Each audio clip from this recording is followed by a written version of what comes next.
अमरावती में कथित तौर पर नकली बीजों के कारण किसानों को भारी नुकसान होने का मामला सामने आया है। इस मुद्दे को लेकर युवक कांग्रेस ग्रामीण ने जिला कलेक्टर कार्यालय के सामने प्रदर्शन किया। प्रदर्शनकारियों ने प्रभावित किसानों को प्रति एकड़ 1 लाख रुपए मुआवजा देने और दोषी बीज कंपनियों के खिलाफ सख्त कार्रवाई की मांग की। युवक कांग्रेस ग्रामीण के जिलाध्यक्ष राहुल एवले के नेतृत्व में किसानों की समस्याओं को लेकर प्रदर्शन किया गया। आरोप है कि नकली बीजों की वजह से किसानों को दोबारा बुआई करनी पड़ी, लेकिन पर्याप्त बारिश नहीं होने से दूसरी फसल भी खराब हो गई। ऐसे किसान गंभीर आर्थिक संकट में आ गए। प्रदर्शनकारियों ने सरकार से मांग की है कि प्रभावित किसानों को प्रति एकड़ 1 लाख रुपए की आर्थिक सहायता दी जाए और दोषी बीज कंपनियों को ब्लैकलिस्ट कर उनके खिलाफ कड़ी कार्रवाई की जाए। अब किसानों की नजर प्रशासन के अगले फैसले पर टिकी हुई है। आज जिल्हा युवक काँग्रेसच्या वतीनं शासनाला जिल्हाधिकारी मार्फत आम्ही एक निवेदन दिलेलं आहे। त्यामध्ये ही जी हुतुतू कंपनी आहे, ही कंपनी मुळात औरंगाबादची कंपनी असं कळलं गेलं आम्हाला। आणि एक शेतकऱ्यांनी प्रत्येक तालुक्यातल्या शेतकऱ्यांनी कमीत कमी एका तालुक्यात या हुतुतू कंपनीच्या 20 ते 25 हजार बॅग्स विकल्या गेलेल्या आहेत। म्हणजे यांनी पहिले 40% आमच्याकडे बॅग्स आहे बा आणि आम्ही तुम्हाला वेळेवर देऊ शकत नाही।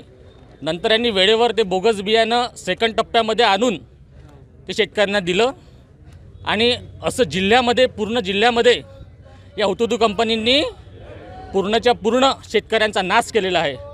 आणि आताच काल परवा DPDC झाली, त्याच्यामध्ये पालकमंत्रीसुद्धा या अमरावती जिल्ह्यामध्ये होते।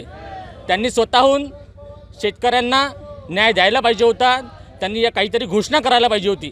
आज ज्याचं पूर्ण आयुष्य, ज्याची चूल त्या शेतीच्या उत्पन्नाच्या भरोशावर आहे, पण या निरागस मंत्र्यांनी आजपर्यंत या अमरावती जिल्ह्यातल्या शेतकऱ्यांना उदासीन ठेवलेलं आहे।